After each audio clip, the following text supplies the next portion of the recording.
I couldn't believe the crap that Nikki, my wife of 7 years, had just thrown at me. In just a couple of minutes, I realized how little she really thought about me.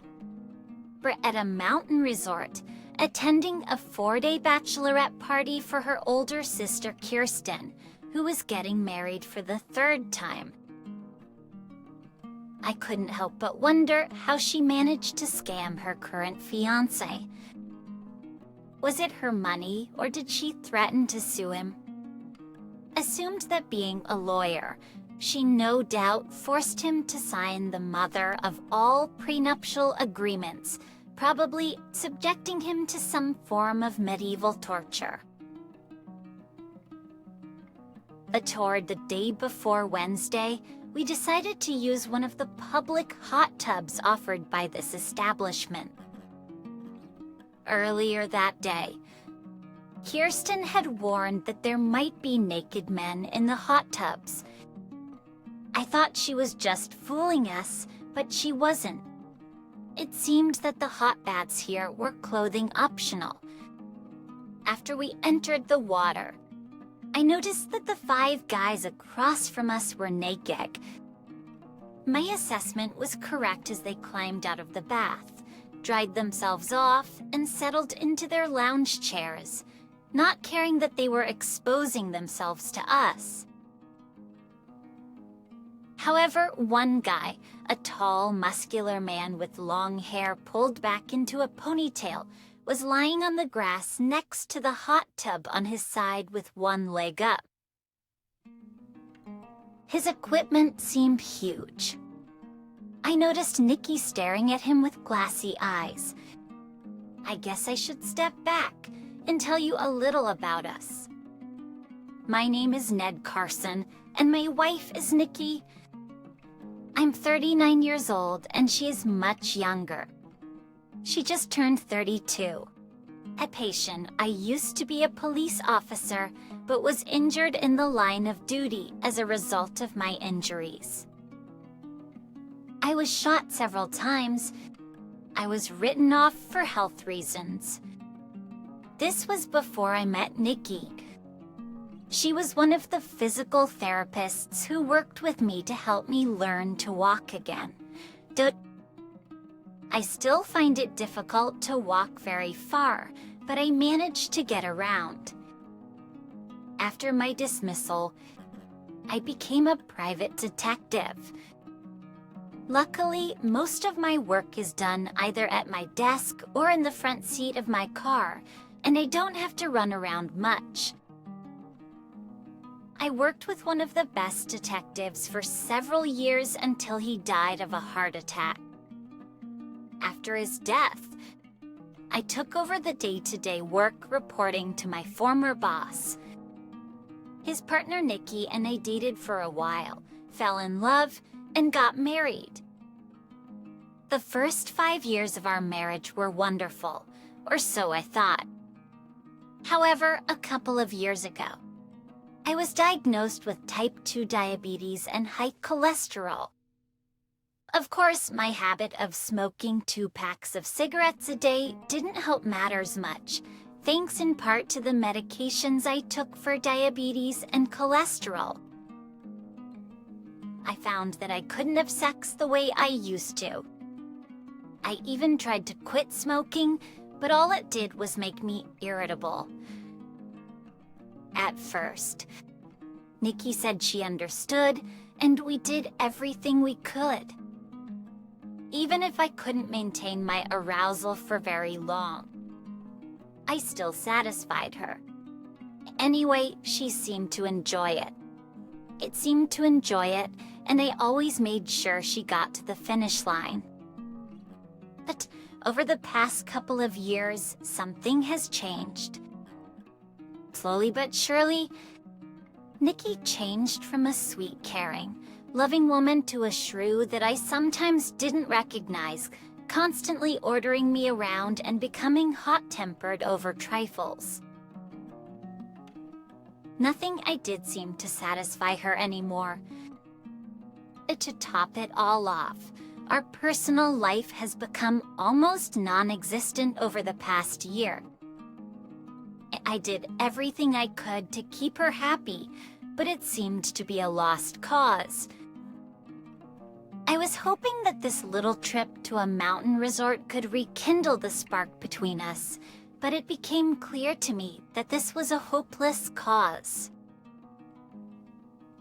As I looked at the man deliberately exposing himself to Nikki without a care in the world, I realized that he seemed somehow familiar to me, but I just couldn't place him. Fortune återstår. Thursday. Nikki said she was going shopping with her sister, so I decided to go play golf. I returned a little earlier than planned, took a shower, and got dressed. I was hoping to take Nikki out to dinner and dancing later as a possible prelude to sex. As I was getting dressed, Nikki ran into the room wearing a bathrobe. Her hair was wet and she seemed flushed. That story is not Pumbersy you. I thought you were going shopping with Christine. I said. I changed my mind, she said. Instead, I went to the hot bath and see, he told her. Were there any naked men there today? Yes, she said with a smile. I proposed to appreciable. There was a guy with a ponytail. His name is Ramon Torres. He's doing some work at a film studio on the West Coast. You would really like him.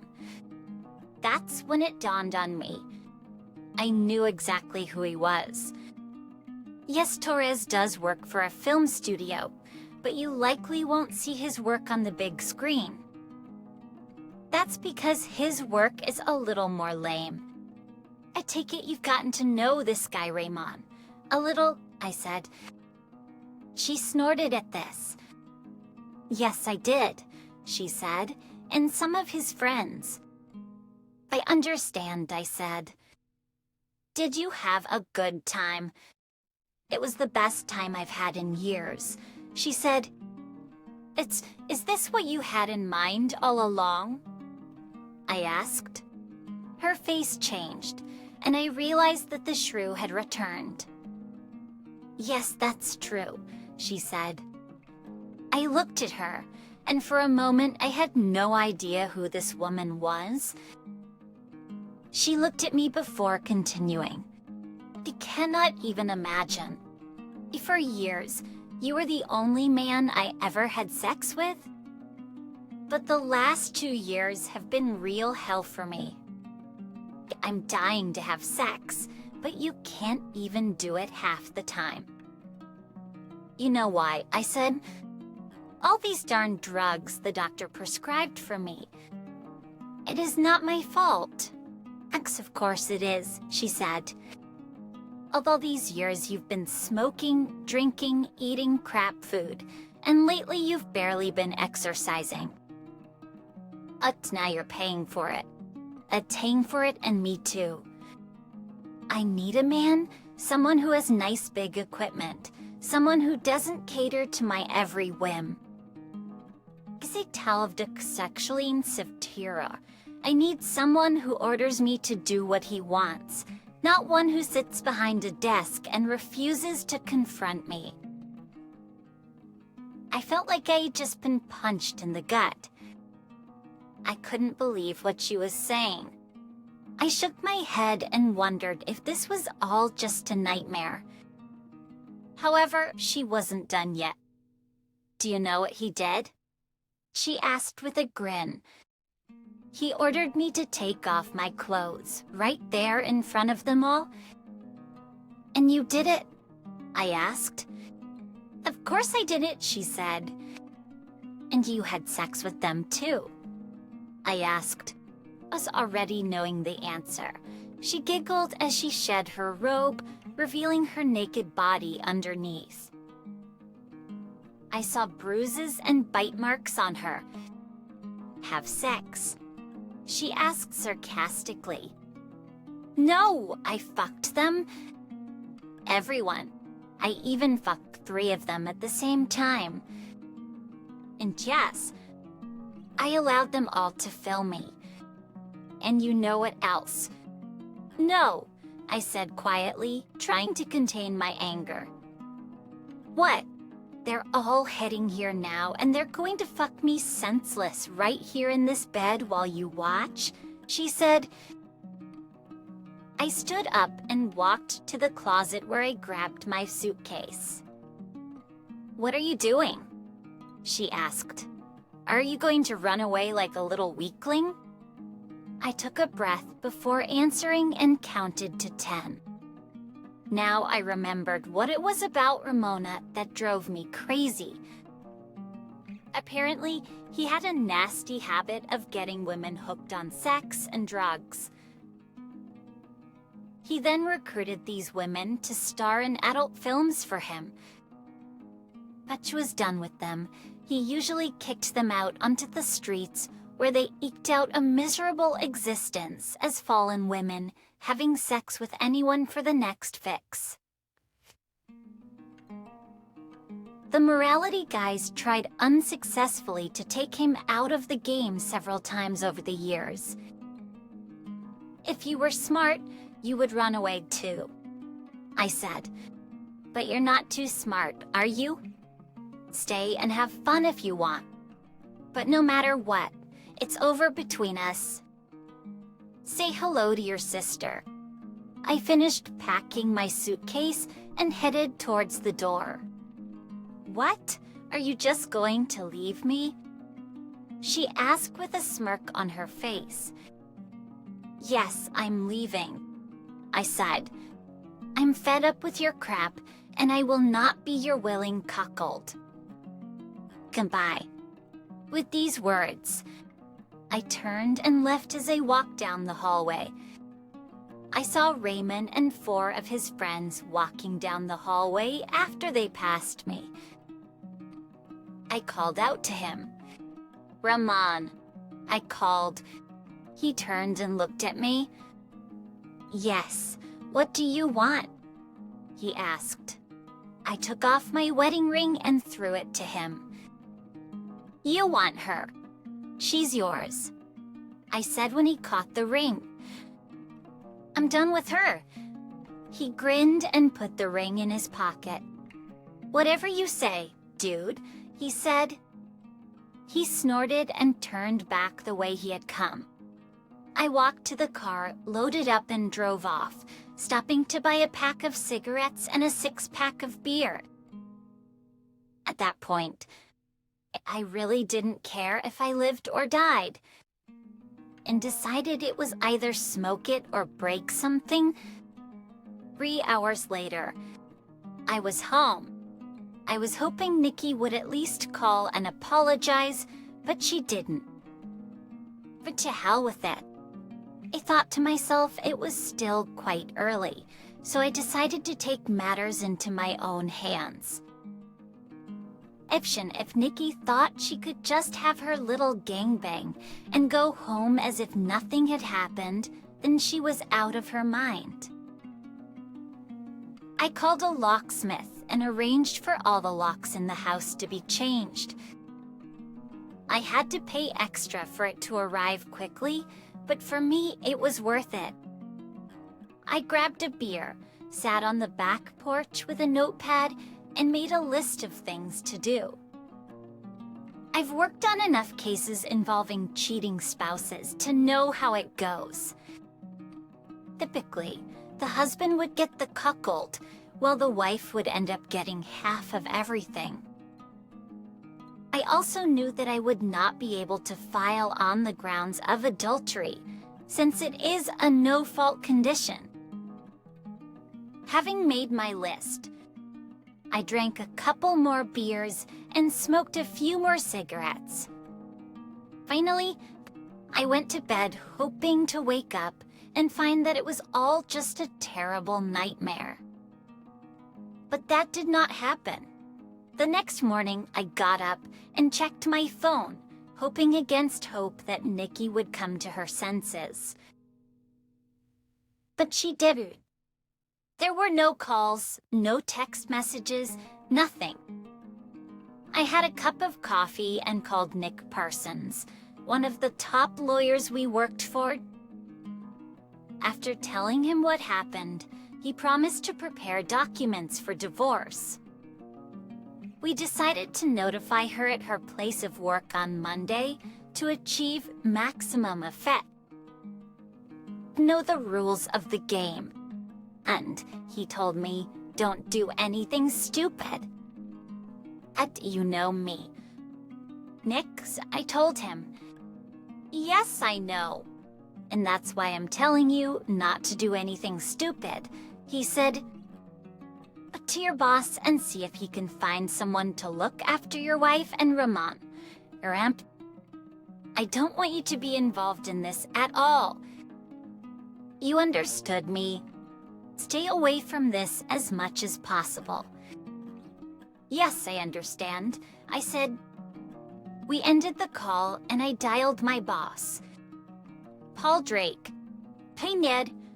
I thought you and your lovely wife were in the mountains, he said. What's happening? But everything is fine. And Paul, it's not like that. I said. He listened while I told him my story. Damn, he said when I finished, I'm sorry to hear it. Do you want me to send someone there to keep an eye on what's going on? Yes, that would be great. I said, but it has to be someone Nikki doesn't know. I have everything under control, he said. You know, I've been doing this for a while. Be as Nick says and stay out of this for your own good. I'll send someone there as soon as possible. Thanks. Call. I appreciate it, I said when we ended the call. From there, I went to the bank to take care of our accounts. I closed half and canceled her credit card. I thought about canceling her ATM card, but decided to leave it as is so we could track any charges she might have made on it. However, I reduced the amount she could receive daily once I was done with that. I went to another bank and opened an account in my name only. I stopped at a diner and devoured a pastrami sandwich and then headed home. There was really nothing more I could do except sit and wait. After a while, I decided it was time for me to take inventory of myself. I had to do something. I stepped on the bathroom scale and noted my weight, 98 kilograms. Then I looked at myself in the mirror. I still had a good figure, but I had developed a bit of fat, and the muscles that I had before when I wore the uniform have mostly become flabby. No wonder Nikki didn't want to have sex with me anymore. I thought, heck, I wouldn't want anyone having sex with me at the moment. I remembered the doctor telling me that my diabetes would be easier to manage if I could get my weight below 200 pounds. He even gave me a nutrition guide, but I basically ignored it, thinking I was simply too young for that kind of thing. However, now I have changed my mind. Heck, maybe in a way. Nikki was right. I allowed myself to get into this state, but damn it, she didn't have to do what she did. If she really loved me, I reasoned she would have said something sooner. I turned Besticle as naking fort in pieces. I decided right then and there to change everything, grabbing the phone book and a pack of cigarettes. I headed out to the back porch and looked for gyms. I found one or two and decided to check them out. I was about to leave when my phone rang. At People in Crescents, I saw that it was a number I didn't recognize, but I answered anyway. Carson, I said after answering, a female voice was here at the other end of the line. Let's see. And where are you? The woman asked. I recognized Kirsten's voice. We hadn't spoken much in the past, and I was a little surprised that she called. And Nikki told me you left last night. Yes, I left last night, I said. Why do you ask? Well, we were just wondering what happened, she said. Backstairs. Nikki looks like she was seriously bullied and sent to smoke. I've never seen her in such a state. Then she told me that you two had a fight and you left. What's happened? Maybe you should ask her to tell you, I said. Is everything okay between you two? No, that's not true. I said, tell me, did you know that Raymond Torres and his team are at the resort? That's of course, she said. They provide entertainment for a bachelorette party. I also asked them to bring a film crew. Why did you ask nothing? I said. So you know what kind of business he's in, right? Yes, I know, she said. He was highly recommended. Did Nikki know too? I asked. Yes, she knew, Kirsten said. Vince told her to be honest. I was a little surprised when you showed up. It was just supposed to be a girls' thing, you know? But I thought that if you two like the whole hot wife and cuckold thing, then it's really none of my business. So you knew she intended to cuckold me? He asked. We all knew this, I thought to myself. As to myself, why did you ask? Is there some problem? A thing I can't handle, I said, not wanting to show my cards. Do you want me to ask Nikki to call you? Experienced. I'll need, I said. Okay, she said. Look, just let her have a blast, okay? I know she still loves you. That's when she's finished, she'll come back to you. After all, it's just sex. No, that's not true. I told her it was a heartless, cruel, calculated betrayal, and you helped it. Please stop showing off, she said. It's just the weekend. They'll be back to pick her up on Sunday, won't you? No, I said, she can find her way back on her own, but she won't be welcome there. I heard Kirsten gasp when I said that, but I really didn't care. Eat to hell with them all, I thought. Goodbye. Kirsten, keep put calma crams, I added, ending the conversation. So Nikki knew this was coming from the very beginning and even planned it in advance, just to humiliate me. I wanted to punch a hole in the wall. Instead, I went to the gym and spent time hitting the bag, pretending it was Nikki and Ramon. Since I punched until I had no more strength in my arms and finally took a shower. Are you okay? I heard a man ask while I was getting dressed. I looked and saw one of the trainers standing there. Not really, but thanks for asking, I said. I saw you there on that punching bag, he said. I thought you would end up hurting yourself. Do you want to talk about it? What the hell? I thought. I sat down and took a breath. He sat down on the bench and waited patiently. I finally told him the whole story. Response. Look, if you want to get back in shape, I can help you. But I think you need to do more than just lose weight. If you want, I can recommend you a good consultant. I looked at him and thought for a moment before answering. I realized that he was right. I was a complete mess, both physically and emotionally. What the hell? Looks like I could use all the help I can get. He laughed and handed me a business card. Miss Carlson, counselor. The sign read, "Call her," he said. She's damn good, especially at things like yours. Yes, I'll do that.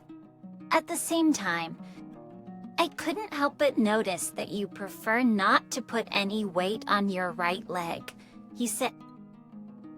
I explained that I was injured as a result of the shooting. He listened and nodded his head. I can help you with this if you want, he said. We can also help you with your diet and exercise regimen, but you will have to commit to a long-term program. We have people here who specialize in people with diabetes. Are you ready to do this? I thought about it before answering. Yes, I said, nodding my head. I knew I had to do something and fast. Okay, he said. Let's sign you up. By the way, my name is John. Action Green. He extended his hand, and I accepted it. Ned, I told him. Ned Carson. Carson, he repeated. I've heard this name before. Now, I remember you were the cop who saved my grandmother's life during a bank robbery. This was, 8 years ago or so? It was a robbery during which I was shot. It's nice to finally meet you. By the way, how is your grandmother doing? I asked. She's doing well, John said. Thanks for asking. He took me to the front desk and signed me up for a program that he said would help me lose weight and regain my strength.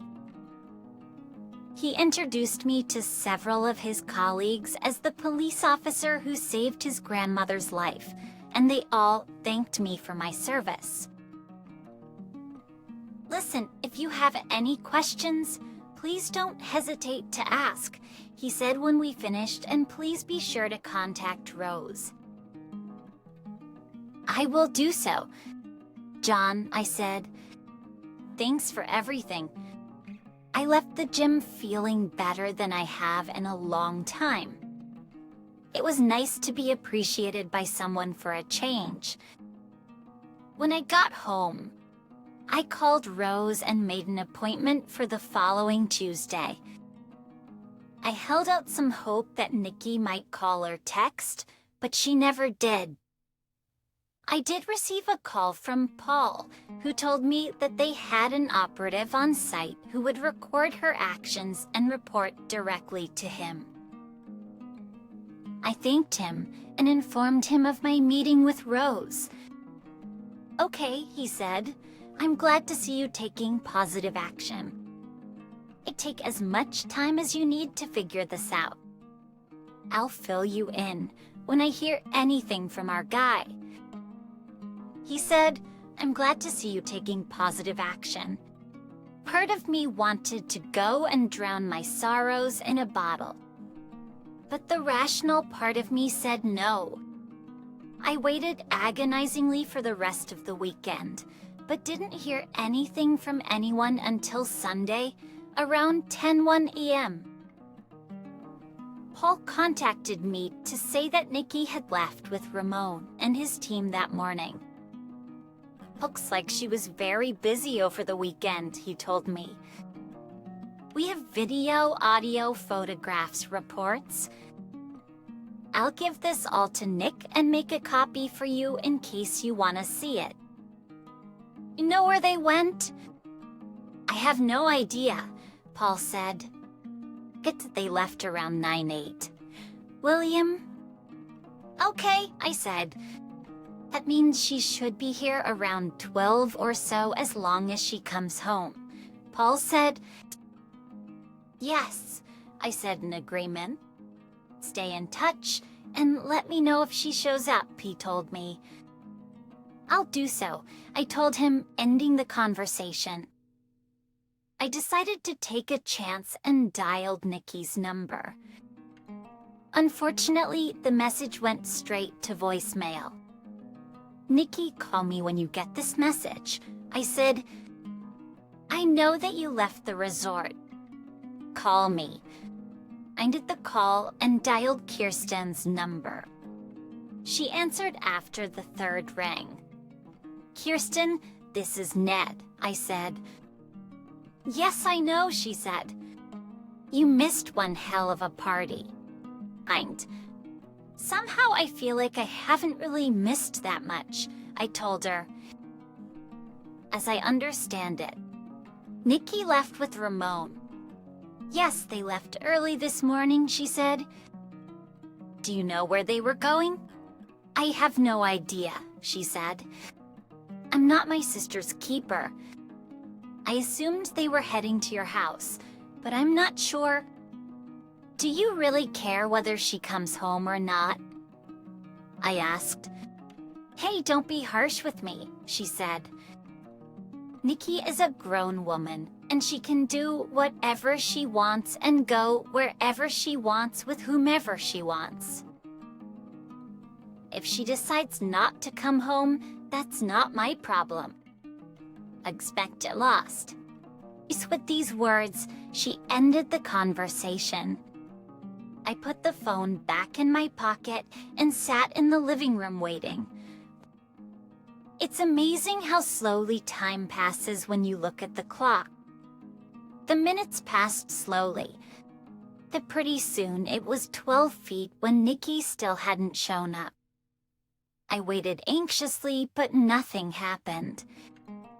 An hour later, there was still no word from Nikki, and my voicemail still wasn't answered. I launched the search app on my mobile and tried to find her using it, but to no avail. Apparently, she turned off her phone and took out the battery, so I couldn't track her. I turned on my computer and checked my email. Nothing. I continued to wait and wait a little longer. By 6 p.m., she still hadn't shown up, and I assumed she either hadn't returned home or had been in an accident on the way. I contacted Paul, who made several calls, only to find out that she had not been hospitalized and, as far as he could tell, had not been stopped by the police along the way. I got an idea and went back to my computer. I thought that if she used her card, the ATMI, I would see that it was reflected in our account. When I opened the online check-in app's teachers, I saw that around 9:45 a.m. at the airport, which is fairly close to the resort, $200 had been charged. This was the daily limit I set her card to on Friday. Based on this information, I assumed that she decided to fly off with Ramon and his gang, but where? Opening another browser window, I checked for flights out of that airport and saw one departing to Los Angeles at 11 a.m. I've also seen flights to Miami, San Francisco, Dallas, and Seattle around the same time. I knew Ramon lived on the West Coast, so I figured that was where she was headed, but I wouldn't be sure until she used the card again. I called Paul and brought him up to date. I think we'll have to wait until she uses her card again. He said it will happen at the earliest tomorrow, I told him, and by then she could be anywhere. Have you considered reporting her missing? The police won't do anything until she's gone for at least 24 hours. I said, then we have nothing left to do but wait. He said, is there anything in the video transcripts that indicates where she might have been going? I asked. I figure if we go through it line by line, we might be able to find something, he said. Do you want to try to figure this out? I have to do something. I said, there must be something that indicates where she is. Okay, come over to my house and we can start discussing this if you want, he said. But I have to tell you what I saw from this was not very pleasant. I don't care. I need to know where she's going and whether she'll ever come back. Well, then come, he said. We ended the conversation, and I drove to Paul's house as quickly as the law allowed. When I got there, his wife Donna opened the door and let me in. Can I get you something to drink? Ned? Maybe coffee? Or do you prefer beer? She asked. I need to collect my thoughts. I sighed. Coffee would be ideal. Please. Okay, she said. Paul is in his office, so go straight there. I walked into Paul's home office and saw that he was looking through a rather thick stack of papers. He looked up when I entered. Come in, Aldeverment. He said, here, take this and see what you can find. He handed me a thick stack of papers and I sat down to look through them. He was right. It wasn't pretty at all. Mostly, Nikki was begging to be fucked harder and faster. And there were a lot of comments from Raymond and his gang regarding the quality of all her charms. Most of it was quite sickening and childish, in my opinion. I also couldn't help but notice the obligatory insults Nikki and her lovers were throwing at me. It's a pity that your loser husband was too cowardly to stay by your side. Ramon said. Yeah, well, it's his loss. Nikki said, he will never touch me again. He gave me his ring when he left. Raymond told her. He said that now you are all mine and it's over with you. Left her. Maybe I'll pee on him for old time's sake, she said. At that moment, I wondered what it was that I had ever seen in her. Her good riddance to bad trash. I thought we continued to review the transcripts, trying to find a clue. Suddenly, Paul screamed. Wait, he said. I think I found something. What? I asked. It was late Saturday night around 11:45 p.m. He said, here, read this. Tell me what you think. I took the transcript from him and began to read a few lines above, where he indicated in order to better understand the context. Right, boss, she's the best we've had in a long time, said one of Ramon's henchmen. We could make a lot of money off this ass. You think so? Asked Ramon. Hell yes, said the other footman. What do you think? Asked Ramon. Are you ready to earn some real money? I'm not a fucking fallen woman. Nikki said. No, baby. I'm talking about movies, online videos. Raymond said, you have an amazing body and a pretty face. All you have to do is do what you're doing right now in front of the camera. You do this innately? I've been thinking about a whole new line of cuckolding and humiliation videos, and you'd be perfect. Yes. When can I start? She asked. We can leave right after the party if you want. The party if you want, Ramon said. We will give you a nice apartment in Los Angeles, and you will work exclusively for me. Of course. I get a cut of everything. But we could make a hell of a lot of money if you make enough videos. Can I have some more of that white stuff you gave me earlier? she asked, and a little of this ecstasy. Whatever you want, baby, he said. You mean I get as much sex as I want? And I get paid? She asked, and I will humiliate losers like Ned. That's right, said Ramon. Counting me, she said.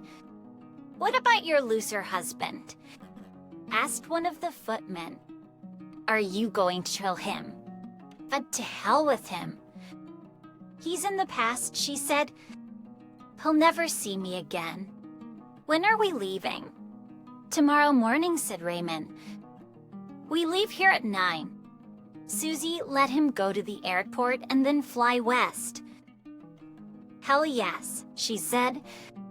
Let's do it. I returned the transcript to Paul. Do we have this on video? I asked him.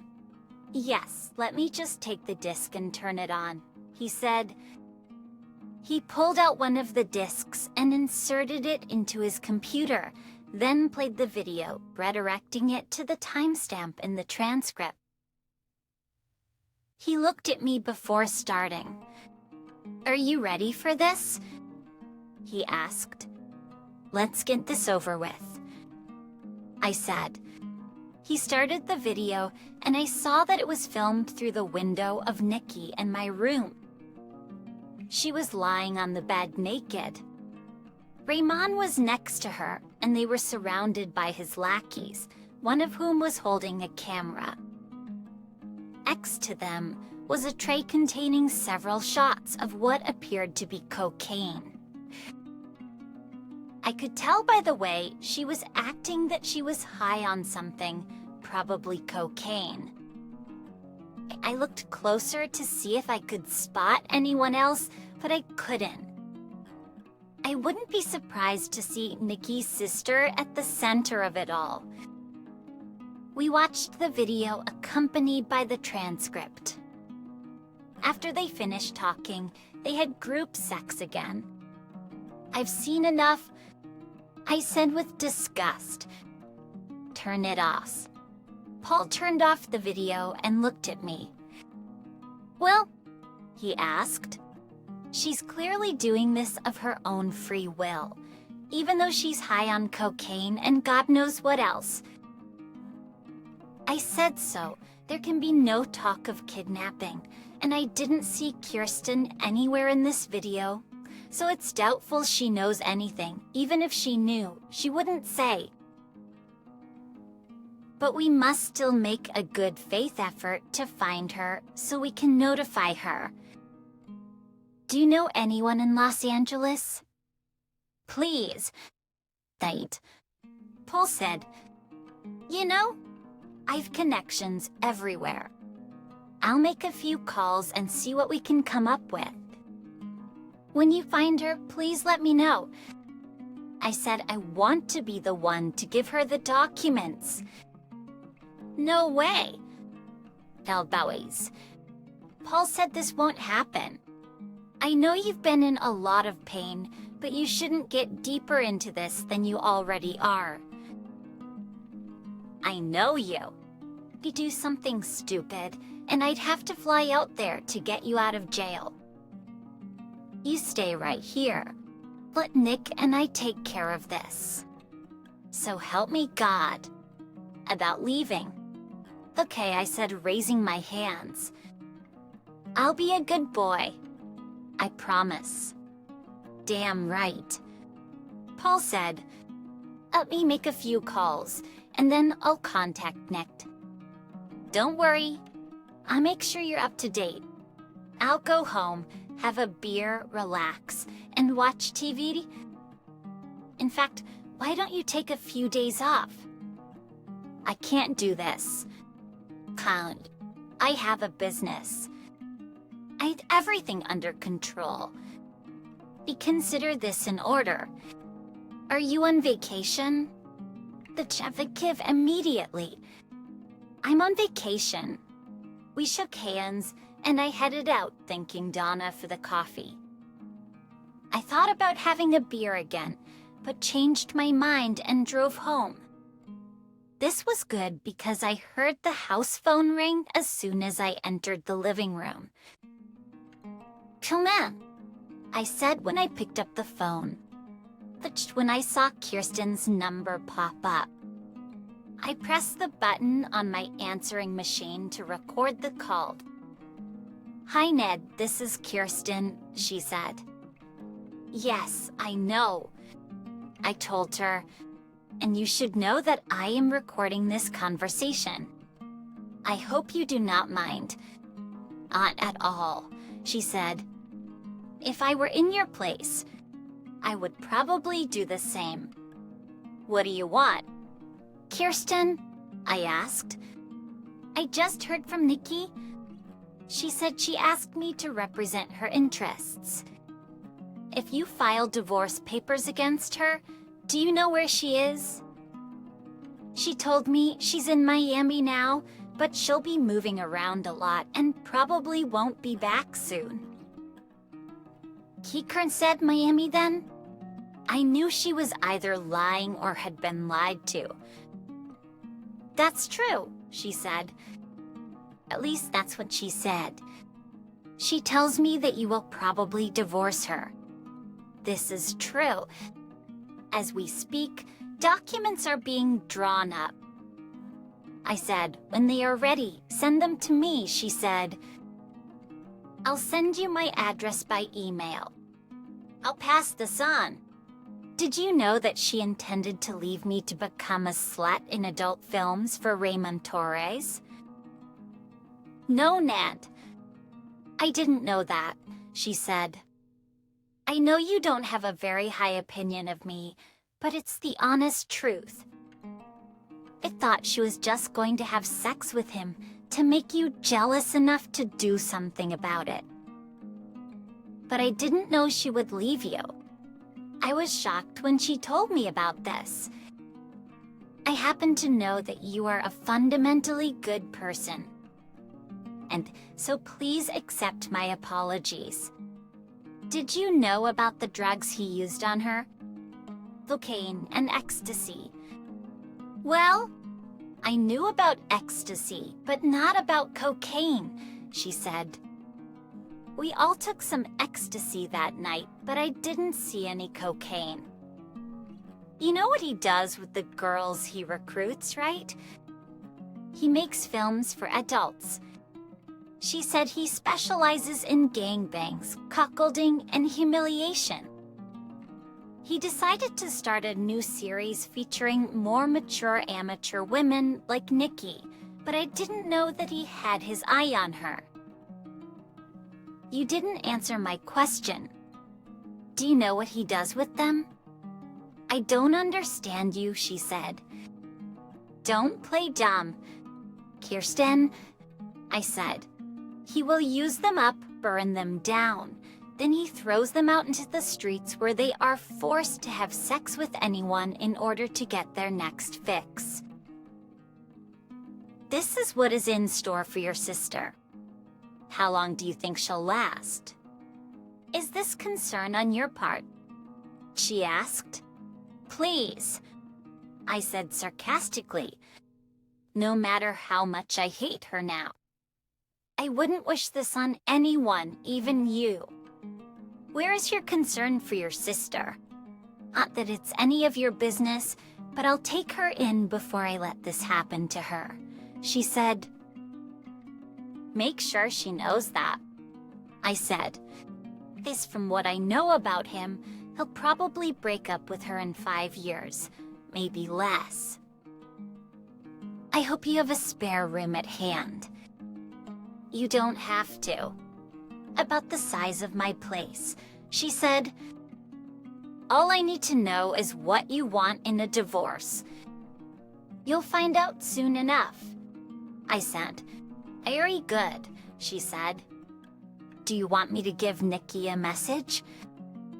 No, I said. I have nothing to say to her at the moment. Well, then I guess we have nothing more to discuss. Ned, once again, I'm sorry this happened. Ask your lawyer to send the documents directly to me. Any communication will be carried out through me. She said, "Goodbye." And we finished the conversation and I stopped the recording. I called Nick and told him what she said, representing the interests of his own sister. Right after facilitating her actions, he said, "Wow, isn't this unethical?" I asked. "No, not at all," said Nick. "In my humble opinion, it doesn't look very good." We'll send Kirsten a copy of the documents, but I want to see if we can track down your wife and notify her in person. There's too much of a chance that Kirsten will conveniently not deliver the documents to her sister and then claim that she was never properly notified.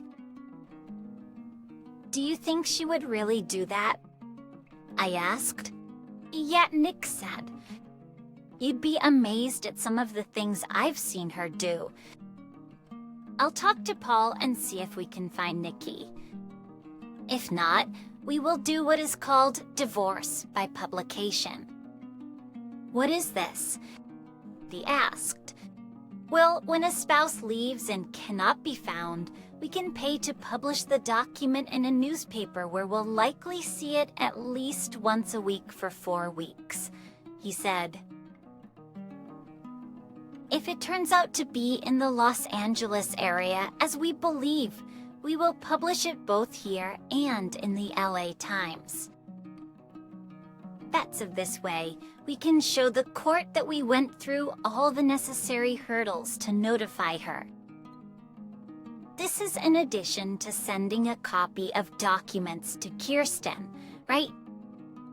I asked. "Absolutely right. Just because we're sending it to her doesn't mean Nikki will be notified." Nick said, "We talked for a while longer before ending the call. I had a snack, smoked a cigarette, and went to bed over the next few weeks.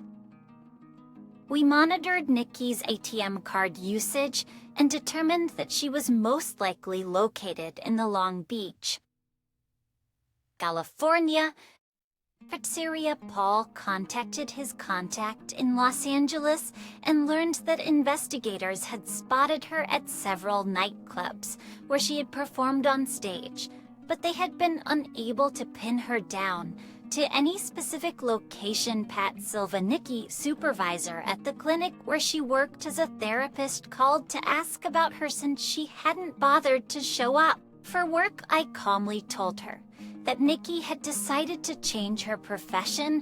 "What do you mean by career change?" asked Pat. "Didn't you hear I asked?" She decided to start filming adult films, what Pat asked incredulously.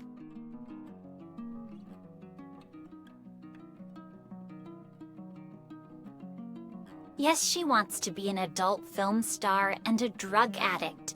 I said she's somewhere in Southern California chasing her dream right now. As we speak, I'm surprised she didn't tell you need. "You better not be kidding me," Pat said. "I'm sorry." "But it's true." I said so. "She won't come back, right?" asked it Pat. I would be very surprised if she did. That I said, "Okay. I'll process her final payment and fire." She said, "Is there an address where I can send this for now? You can just mail it here." I said, "I'll give this to her lawyer." "Okay." She said, "I'm sorry to hear about it. We will miss her, thanks." But I said, ending the conversation. I received Nikki's last paycheck and forwarded it to Kirsten. As promised, I don't know if she ever passed that on to Nikki. To be honest, I didn't care. I began my consultation with Dr. Rose. She was a very good consultant and listened to what I had to say. At first, I thought she was going to give me a lot of psychobabble or maybe even blame me for what Nikki did. But much to my surprise, she didn't by the end of the first month. I started to feel much better. My time at the gym was also quite beneficial. I was able to lose a few pounds and developed a diet that I could actually live with John, help greatly, and soon. I was able to see the old me begin to reappear in the mirror. Nick was busy after drafting an extremely one-sided petition for divorce. He published it in the local newspaper and in the LA Times twice a week for 4 weeks. Towards the end of the 4th week, he kindly sent a copy to Kirsten, who was not very happy. She demanded to meet us with me and Nick as soon as possible. "What the hell does this all mean?" she asked when we met in his conference room. "This is an insult, not a request for divorce. What the hell are you trying to achieve by demanding a 75-25 split without any support? The real insult is what your client did to her husband with your help. I might add, since your client has decided to walk away from the marriage, my client..."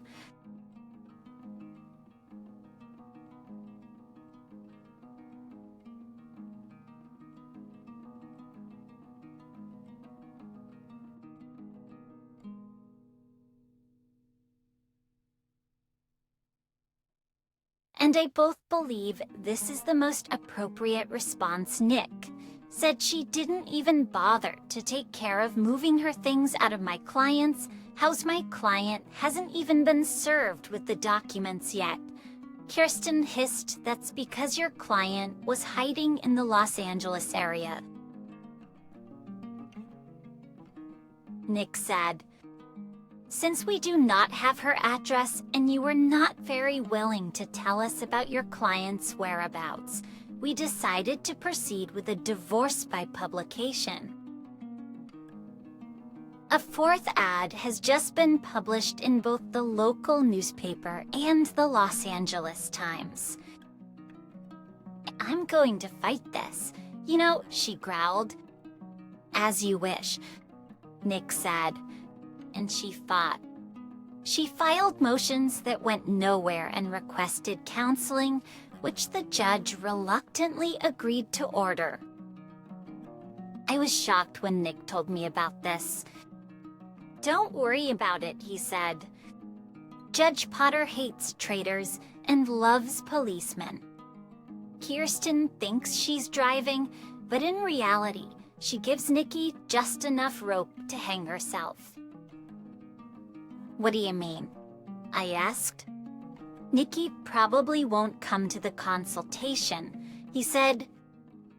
"Judge Potter hates it when people disobey his orders. When that happens, he will likely issue a bench warrant for her arrest." "This is what I would like to see," I told him. I showed up at the court-appointed counselor's office exactly at the appointed time. And of course, Nikki was not there. I knew consultant Judy McGregor because she was the police consultant who worked with me after I was shot. We spent an hour catching up, and she listened to me tell my story. "I take it you can't imagine making peace with your wife?" she asked. "Not at all," I said. "Okay," she said. "I will report this to the judge, as well as her absence. Good luck, Natch. It was nice to see you again." From what Nick told me later, Judge Potter was furious that Nikki had disobeyed his orders and issued a bench warrant for her arrest. He told me the warrant was valid for 5 years. We continued to monitor her ATM usage and noticed that while most of her activity was in the Long Beach area, she used it several times in San Francisco and San Diego. It looks like she was very busy. At the same time, I did a search and found several short videos of her. I could only stand and watch them for a few minutes, and I noticed that they were all on the same topic: group sex and humiliation of the supposed husband. I almost threw up when I realized that this was exactly what she probably wanted to do to me. Finally, a date for our court hearing was set. I met Nick at the courthouse, and we went inside. I looked around and saw Kirsten, but Nikki was nowhere to be seen. I wasn't surprised when it was our turn to approach the bench. Nick and I took our seats and watched as Nikki sat alone at her table. Judge Potter was not happy to see her alone. "And where is your client?" he asked. "She's not well at the moment," Tia Crane said. "Unwell?" asked Judge Potter. "What the hell does that mean?" "She's at work right now," Kirsten added. "At work?" asked the judge. "Damn it. She's an adult film actress? What? There are no beds in this city. Is her job more important than this divorce? She just couldn't leave. Linked her honor," Kirsten said. Judge Potter sighed heavily and stared at the documents in front of him. In front of him, "Very good," he said. "In light of this, I will issue another court order, and I am ready to center the divorce decree in court today. But, Your Honor, we still need to submit motions." Kirsten said. "I saw everything I needed to see," the lawyer said, the judge clearly annoyed. He looked both ways before continuing. "Well, there are guidelines that govern what a court can award. The fact is that in this state, the bench has a lot of discretion in determining the division of marital property," he said. In the course of my reflections, I appreciated both sides in this dispute. On the one hand, there is a highly decorated former police officer who almost lost his life protecting a 70-year-old grandmother. On the other hand, there is a woman whose lawyer admits that she is a drug-abusing adult film actress who deliberately betrayed and abandoned her husband to pursue her debauched lifestyle. And it is my understanding, lawyer, that you had a hand in facilitating some of your client's actions. I have to say, this really worries me. I consulted the state bar, and they told me there were no ethical violations, even though you came awfully close to crossing the line. I advise you to be more careful in the future. After reading all the documents and the attorney's report, I feel that I've no choice but to grant the plaintiff's petition for divorce as filed," he said, banging his gavel.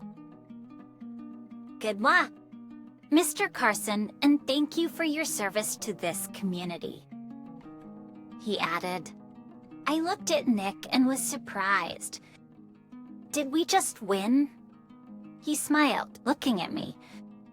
"Of course we did it," he said, shaking my hand. "And you are now a free man." Kristen collected her things and came up to us. "And you are now a free man," she said, extending her hand. "You've got your pound of flesh. I hope you're happy now." I took her hand and shook it. I knew that losing such a case would not be easy for her. "Oh, I'm doing not happy. I haven't been happy for quite some time." I took a DVD out of my briefcase and handed it to her. "You once said that if I need to tell Nikki something, I'll let you know. Here is my last message to her. You can look at it if you want. I don't care. I also have a cashier's check for her portion of our account. I closed it late last night. By the way, what's on the DVD?" "Nothing special," I said, "just a little message for her. In fact, it was more than just a small message the day before. I hauled a 50-gallon drum out to the backyard and mounted the camera on a tripod. While the camera was filming, I filled a barrel with all the clothes she had left behind, including her $2,500 wedding dress, every photograph of her, and many little trinkets she had collected over the years. As obsestron, I even broke the wedding portrait that hung above our bed and stuffed it in a barrel. Stations everything in the barrel with lighter fluid and set it on fire while it was burning. I spoke into the camera. "Nikki," I began, "there was a time when I would have taken a bullet for you. I loved you with all my heart the entire time we were together, and I had hoped that we could grow old together.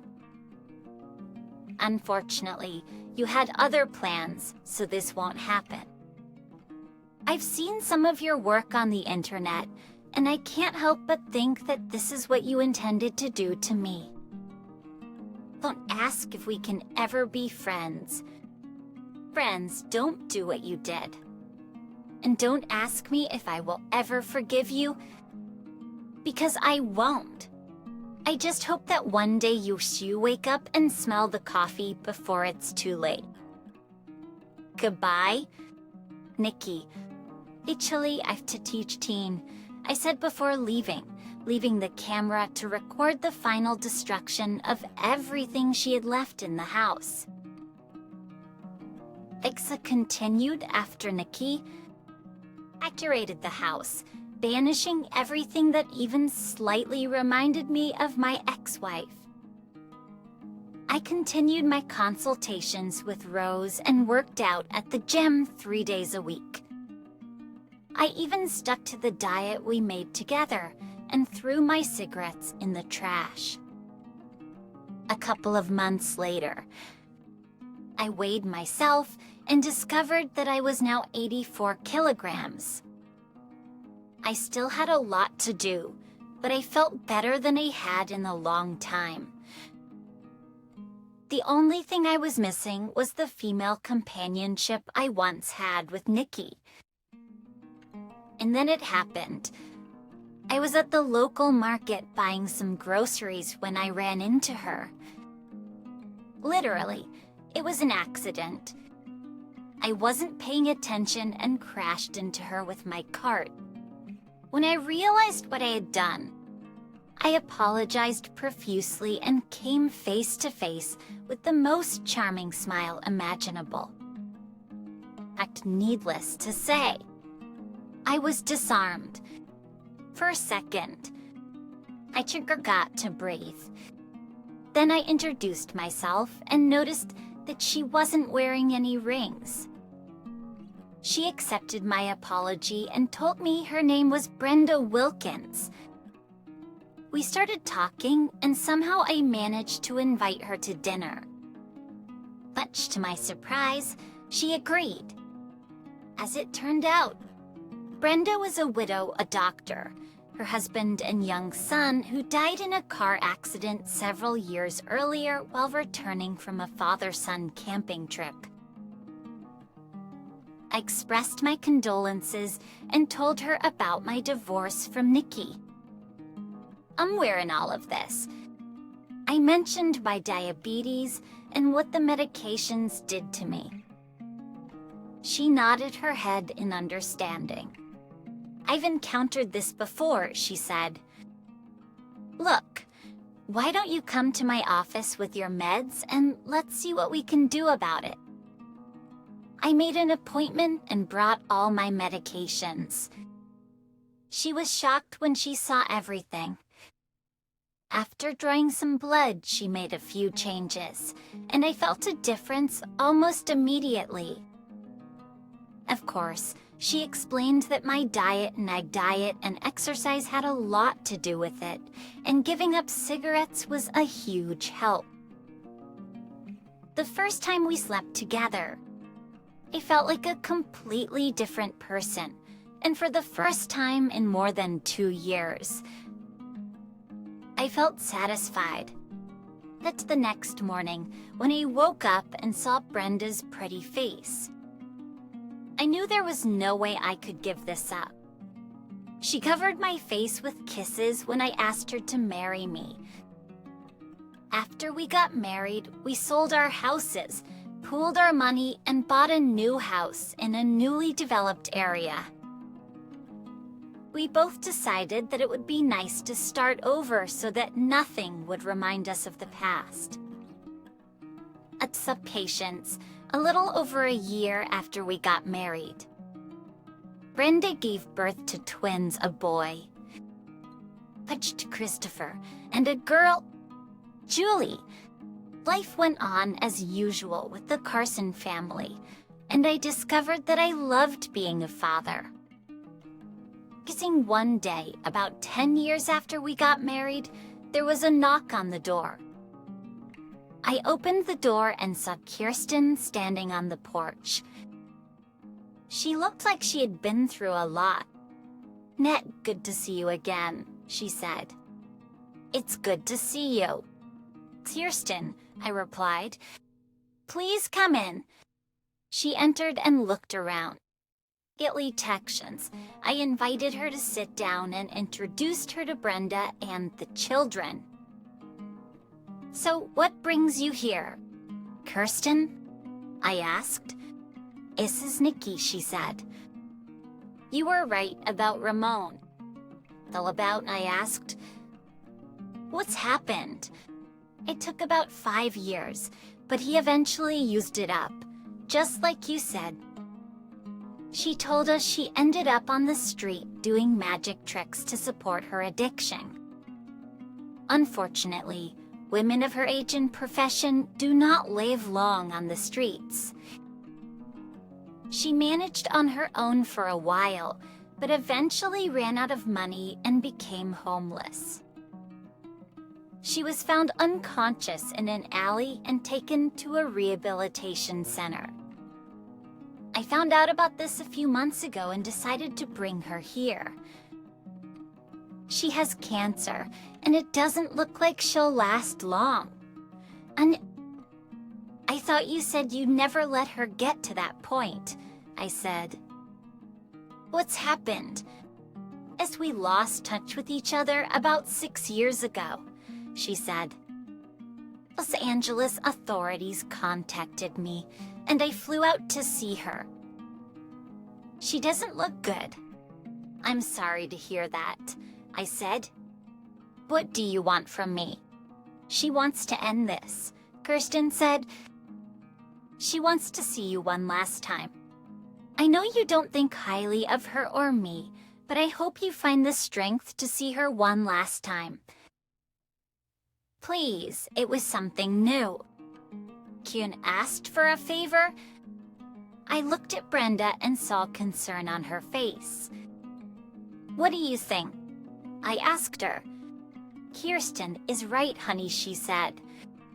She needs to calm down. And honestly, you think so too. How serious is the cancer? She asked Kirsten. It's bad, Kirsten replied. 8 hours. By now, the infection has spread throughout most of her body. The doctor said that if they had caught the disease much earlier, they might have been able to cope with it. But now it is too advanced.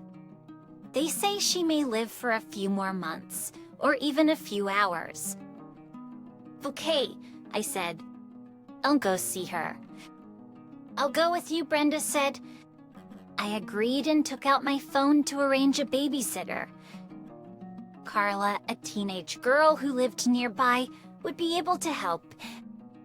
The girl who lived next door often helped us, and as it turned out, was free after she arrived. Brenda and I followed Kirsten out when we got to the hospital. Kirsten showed us Nikki's room. I was shocked when I walked in. I didn't even recognize her. Her thin, frail body had many tubes embedded in it, and her face was blotchy and discolored. It was as if all the beauty she once possessed had been sucked out of her. She opened her eyes as I stood next to her. "Ned," she croaked, and a tear rolled down her face. "Is this really you? You look so good." "Yes, it's me." "Nikki," I said. "Actions." "And I'm so sorry," she sobbed. "And I screwed up so badly. I spoiled it all. I know you said you'll never forgive me, but I'm begging you, please. It hurts so much. Forgive me?" I looked at Brenda and saw a tear roll down her cheek. I knew what I had to do, and it would be the hardest thing I've ever done. I sat down and took her hand. She was cold to the touch. "It's okay." "Nikki," I said, "I forgive you." She burst into tears and grabbed my shirt with her other hand. I hugged her and let her cry on my shoulder. A few minutes later, a nurse came in, looked at her chart, and administered something to her IV. "This will help her get some sleep," she said before leaving. I looked and saw that she was already falling asleep, so I put her head back on the pillow. "Thank you for coming," Kirsten said. "Vitets." "You're welcome," I said, nodding my head. "How long will you stay here?" I'll stay until the end," she said quietly. "But wait near us have a laptop and I work remotely. I've already agreed on everything. There will be no memorial service." She didn't want this. "What happened to Ramon?" I asked. She opened her purse and pulled out a folded piece of newspaper. After he kicked her out, he hired another girl. She said her husband didn't take it too kindly and killed him quite brutally. The mutilated body of Raymond Torres was found in an abandoned warehouse in Ontario on Saturday morning. The article said, "Thanks, they're going to stay here?" "Yes," and she said. "Wow," he said. "And they know for sure that her husband did it." Bixa Collins, he was seen leaving the warehouse. It says the jury found him not guilty on the grounds of temporary insanity. "They can understand that," I said. "And I wanted to do this with him myself." "I'm sorry." "Ned," she said. "And for alls." "Yes," I said quietly. "It's anyway. We both felt bad after watching that video you gave me," she said. I never really thought about sex outside of marriage until I saw this video. Until then, it was just something I did for my own satisfaction. After I watched this video, my opinion changed. I never truly understood how much it hurt to be deceived or how expensive it could be, she added, glancing at Nikki. "Thanks to you. I'm no longer the woman I was 10 years ago." "I'm glad to hear that." "Kirsten," I said, "take care of yourself." "Ned," she said, hugging me, "and take care of my ex-brother-in-law," she told Brenda, hugging her. "Aunt Tonet," Brenda said, hugging her back. We got out and returned to the cup. "Are you okay?" Brenda asked as we fastened our seatbelts. "Yes, I'm fine," I said, starting the car. "Tonet, this could really be unbearable," I thought as I headed home.